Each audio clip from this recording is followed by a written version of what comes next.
live. One, welcome, Wayfarer, Wanderer, whoever you may be. And day two of the Scholar Warrior, man, guys, get at it. And I just went out and shot a video. Now got thrown on April 4th. I mean, the lack of Tomas last we dropped communication. Suddenly, he wasn't feeling well, and he had to go lay down, which was a little bit out of character for our missions. We try to keep in touch once a week, so it's been over communicated to me on or email. So me.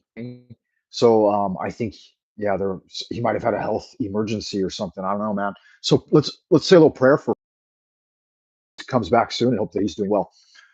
Holy art thou, Lord of the universe, the vast and the mighty one, creator of heaven and earth, maker of all things visible and is visible, master of both the light and the darkness. All right, though we may wander in darkness. He who was, is, and always shall be. We adore thee and we invoke thee. Send one of your spiritual agents, holy guardian angel, one of your divine spiritual agents, the holy guardian angel, to protect and guide Frater Tomas and all fraters and sorrows out there, but especially at this time, guys, Frater Tomas, through whatever hardship he might be encountering right now, and try to quickly use the mercurial spirits, the divine spiritual agent, to get communication up and flowing again, because that's got me vexed. It's got me truly vexed. He's one of my best friends. Like I consider free gift from God. You're a good friend as well, man. I like you. You're a subscriber of the channel, and you tune in. I love everyone who tunes in, but some people make a deep connection, like Frater Francis, the Jersey Devil, and Frater Tomas, aka Hip Moses. So I'm worried about you, dear brother. I hope you catch up with us. Day two of the Scholar Warrior. So it is. Is it? It's April 2nd. Yeah, it should be, man. I got all thrown off. I got thrown a kilter, thrown a Kimbo when beloved Frederick Tomas disappeared. So protect and guide him back to us, right? We ask all these things in the name of the Father, the Spirit, the Father, the Son, and the Holy Spirit. Yes, it is the second day of the 100-day challenge. Yesterday, I just did some basic stuff, guys. I did push-ups, sit-ups, and squats, which are my core ideas. And so I figure I'm gonna do those Monday, Wednesday, Friday. And then Tuesday, I did curls and tries with my curl bar. And then I went out and jogged 2 laps and then went to the park and did about an hour of Kung Fu. So that's my day two, my Tuesday, my cardio day. And then tomorrow, Wednesday, will be more of that good strength training, just push ups, sit ups, and squats. Or I do crunches, not actually sit ups. And then I'm reading Wenzu, Understand the Mysteries, Further Teachings of Lao Tzu, translated by Thomas Cleary. Really beloved book. Glad I reclaimed this one from my collection. It was one of the books that did not, probably still smells like cat piss. It was one of the books that did not get used for toilet paper or burned in the yard or anything or utterly damaged beyond recognition. So that's good. Um, you guys know the story there. Little background story, little back story. It's still got the original card in it from Shambhala Publications in Busherdoon, Massachusetts, right? Boston, Massachusetts, Back Bay Annex, Shambhala Publications. Wow, that's lovely. That used to be a white card, man. See how much that's grade? And no, that's not due to smoking. Motherfucker. Lao Tzu said, there is something in undifferentiated whole that was born before heaven and earth. It has only abstract images, no concrete form. It is deep, dark, silent, undefined. We do not hear its voice. Assigning a name to it, I'll simply call it the way. So Lao Tzu called it the way. That's the Tao Te Ching right there. That's an elucidation on the Tao Te Ching. I want to tell you guys 2 stories. One about my mother, one about my father, whom you guys know both have passed away. In the last couple of weeks, in the run up to the Scholar Warrior, I was praying at night as I go down to bed, as I want to do. Right, I was praying, and for the first couple of days, I prayed coming up on Qingming Jie, Tomb Sweeping Day, which is the day after tomorrow for me, 3 days for you guys, or 2.5 days. Um, I prayed first to my father. Now, I heard recently a spiritual teacher say you shouldn't talk about your spiritual stories too much, and you shouldn't hang them out on the internet, as it were. But I think the messages that came back to me were important. I laid down to sleep, and I prayed to my father, and I said, "Show me the reality of this world." Right? And I was thinking about, the normal questions you do ponder, right? Like, is it a globe head, sphere, oblique spheroid, or a flat level plane? Is it twisting, turning, spin, whatever? What's going on? Just show me truth, right? Lux et veritas, light and truth. And so I was sleeping, and I'd fallen into a deep cavern, the fathomless cavern, as I want to do. And I got to stop repeating those silly catchphrases. Now, I found myself diffused and floating in vast dark space, darkness within darkness. And when I came to awareness, my body vivified. I mean, not my body, but my consciousness vivified in the sparkling energy in that void, right? That vast, maybe not a void, but at least vast darkness floating, no body sensation, right? Because obviously your brain stem, cuts you off from any of your nervous system, and it's all brain centered, they say at that point. But there was scintillating light, like glitter, dust, and glitter that started to coalesce into a cloud. And that cloud became like a meteor shooting through the heavens. And then it came down into the plane. And as it emerged from heaven, the celestial realm, into the terrestrial, it started to form into a gold green cloud of like gaseous energy above the plains. And then a single lightning strike, bam, shot down and woke me up. And so I was just asking my father for truth. His voice was there, his presence was there. My heavenly father brought me back into reality. And that was a kind of yang truth, right? I asked my father.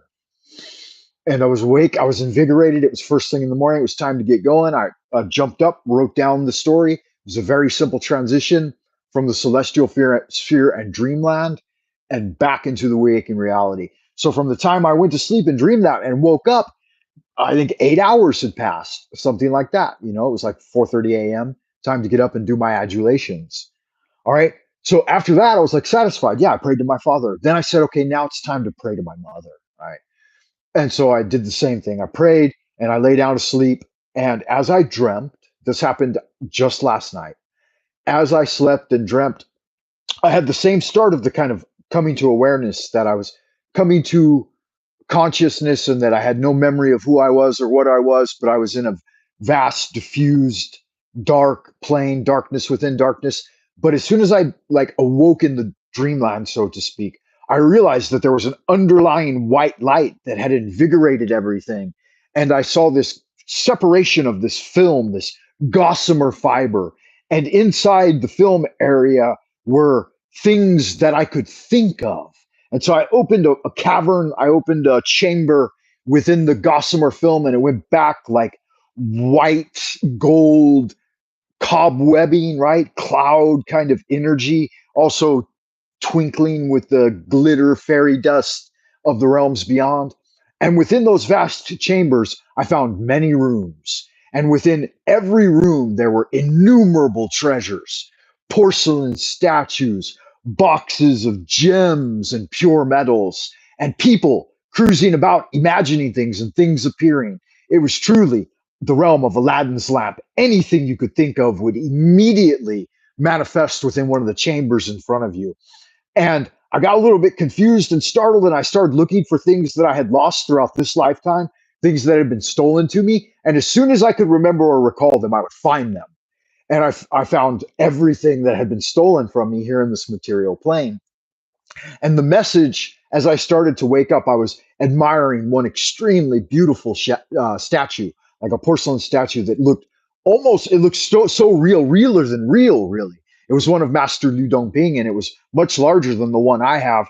The one I have is about 2 feet tall, right? Really beautiful, antique, hard to find those kind anymore. But the one I was looking at was like 3.5 feet tall, right? And on a pedestal. And I said, wow, it seems so lifelike. I remember echoing and hearing myself myself say that.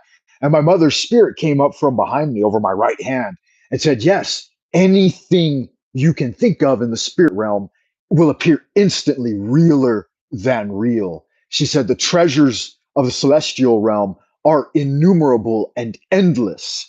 And that's how you can bring them into this reality, right? I was among those ancient old world buildings, and those beautiful works of art could just be thought into existence. And she said, now do you truly see how like valueless and ephemeral the things of the material sphere are? When once you're beyond, you can have anything you can think of. So it doesn't even matter. Like all of that stuff can always be there. It's always, always with you. And I thought, okay, because that was always my mom's attitude. You can't take it with you, you know? And so I woke up and I thought about that. I contemplated. I wrote down my dream in my dreaming journal, and I thought I would share those two with you. Now, those are spiritual encounters. They were lucid dreams, realer than real, as it were. One from my father, bringing me out of the darkness and into the light of manifestation, and one from my mother, showing me that the ability of the realm of manifestation is endless and eternal, right? And that's the timeless homeland. Um, so the combination of the yin and yang, right? The yang striking into the yin and the yin bringing all things to fruition. That's the basic Taoist philosophy, guys. It's the way it works. I mean, that's a part of the mystery. The key idea is that you oscillate between those two things, striking things into existence, letting go of them, and then returning to nothingness again, and then moving beyond. Cultivating, don't lose your dignity, cultivate your immortal life, because there's something truly beyond, and maybe I could keep bringing those messages from the spirit realm and into this realm. On the path of the scholar warrior, it's certainly what I seek to do, right? The three basics of Atlas. The Atlas system is self-resistance. So you can do some curls like this if you want. I do them with a curl bar. But the Atlas system, my dad taught me 25 push-ups, 25 sit-ups, and 25 squats. All right, that's all you need to do every day. I'm gonna be doing those 3 days a week, and then cardio and kung fu on Tuesdays and Thursdays. And I'm gonna try to force my daughter to do them with me. My mother.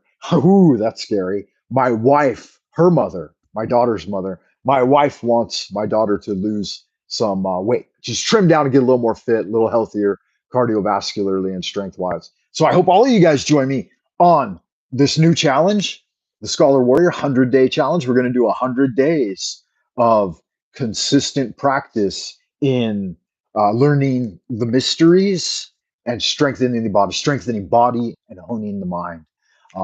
Again, a short prayer. Please say a short prayer for Frater Tomas, and one for me too. Prayers for my family, and I'll pray for yours. Into the abodes of the future we go. Keep doing good magic, guys. Until next time, ad astra per asperum. Bye for now. Where's the stop button?